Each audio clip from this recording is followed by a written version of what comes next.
Permata Najanam bercerita tentang seorang perempuan yang kembali ke tempat desa dia dilahirkan. Dalam cerita, desa yang terpencil tidak pernah didatangi oleh siapapun dan mereka sudah berpuluh tahun hidup terisolasi. Jadi kita harus mencari sebuah desa yang otentik untuk cerita itu.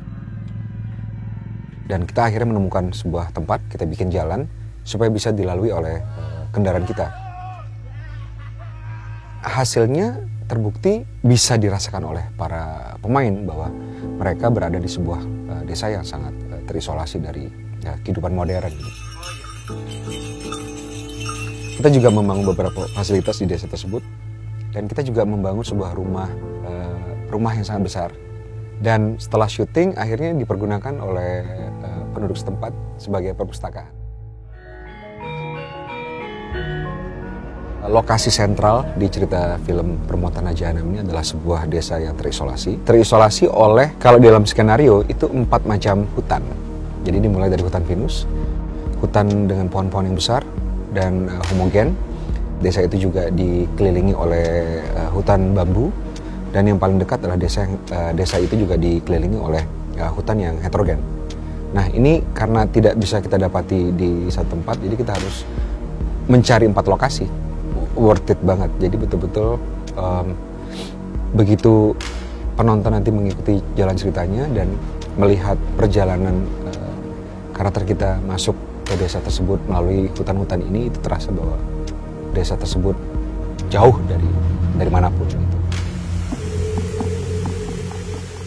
Ada beberapa tempat yang kita desain, di beberapa hutan kita bangun beberapa bangunan ya, dan ini membutuhkan presisian dari desain.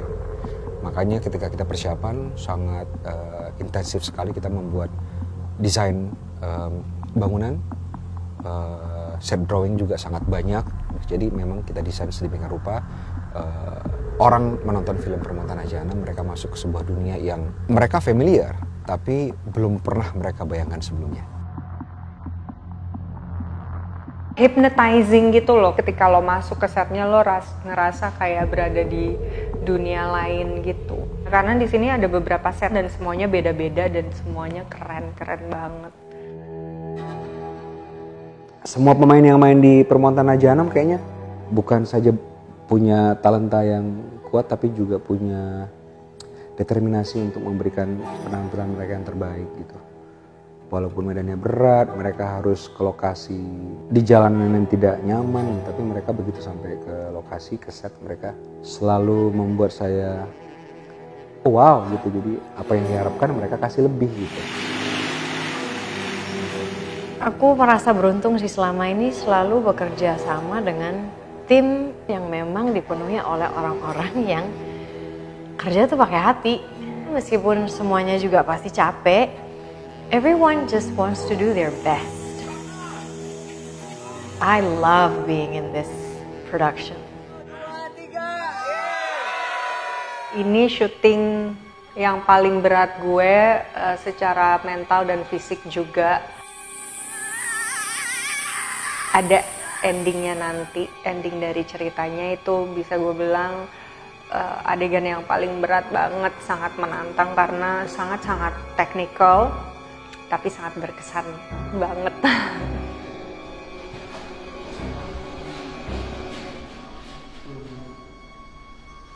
We have to be able to perform dalam situasi apapun, di bawah pressure apapun.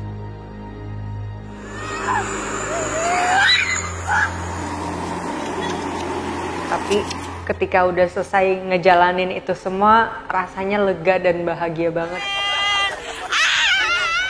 Waktu pre-production juga tim dari PTJ udah bilang dan Joko juga sudah secara spesifik berpesan, Mar banyakin lari ya. Terus akhirnya ya udah aku melakukan itu, banyakin lari, terus banyakin juga membalikan tubuh atau headstand. Oke, turun udah. Oke. Tapi ada pengalaman menarik ketika kita pertama kali tes, muka saya langsung bercak-bercak merah setelahnya. Terus aku pikir lucu juga ya, jadi kayak freckles. Opening scene itu kan harus ada beberapa skill yang aku pakai ya. Udah scene-nya panjang, harus ngafal panjang, ada handphone, ada telepon operator, ada duit, ada Maya teriak-teriak, dan itu di hari pertama syuting. So I was like, oh my god. Tulung.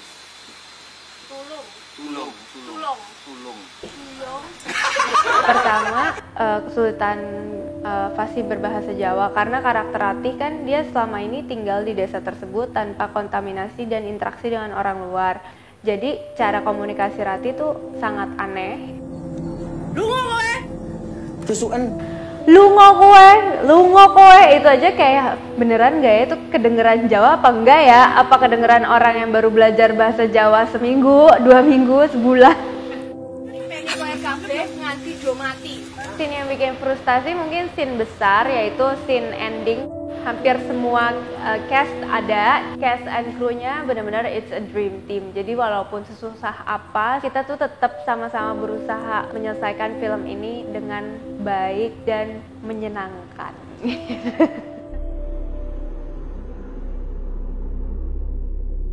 Tidak mudah menelusuri batin Miss Nini gitu ya. Mungkin lebih banyak bitternya gitu loh buat dia. Lebih banyak pahitnya gitu. Tapi ya dia seorang perempuan yang kuat. Kalau masalah memang ini adalah sebuah tantangan sebagai seorang pemain pasti. Saya selalu ingin belajar sampai memang Tuhan nanti waktunya sudah selesai untuk udah tamat. Sudah sekian puluh tahun kan mulai ritme yang sama gitu ya. Ini seperti recharging baterai gitu ya.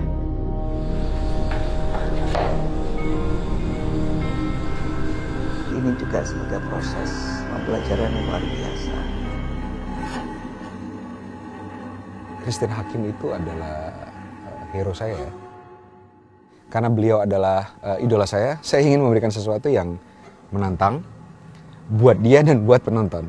Jadi ketika saya membuat skenario Perempuan Tanah Jahanam untuk karakter si Nyimisne ini, saya sudah memproyeksikan Ibu Christine yang memerankannya. Jadi itu lebih gampang ketika saya membuat skenario. Dan saya belum pernah melihat Ibu Christine acting seintens ini. Ibu Christine Hakim, she's the best. Saya belum pernah ngeliat Christine Hakim memainkan karakter ini dan itu gila. Gua aja sampai termagnetize ya. Kayaknya di saat kita syuting itu Ibu Christine tuh seolah-olah daya gravitasi dan gue hanya keliling melihat dia. Keren banget ya.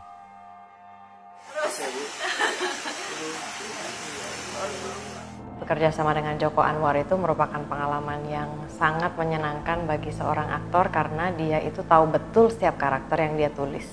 Abang tuh bisa memberikan kita ide yang jelas. Jadi ibaratnya tulangnya ada, kita tinggal mold bareng-bareng dagingnya supaya menjadi manusia secara utuh. Kadang-kadang gue tuh mikir kayak nih orang mikirnya otaknya gimana sih gitu, kok bisa gitu kepikiran hal yang kayak gitu. He would always inspire everybody on set. Yang saya suka sekali dari dedikasinya Joko Anwar, dia tuh udah merasa sakit nih, tapi dia tetap beradegan, dia tetap syuting. Banyak sutradara di Indonesia ini, tapi Joko salah satu yang tidak biasa. Memang sinting ini sutradara ini gitu ya. Terima kasih sudah mencurahkan kerja keras, tenaga, hati yang luar biasa di proyek Perempuan Tanah Jahanam ini.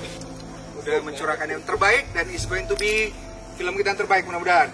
Dengan ini Perempuan Tanah Jahanam dinyatakan is a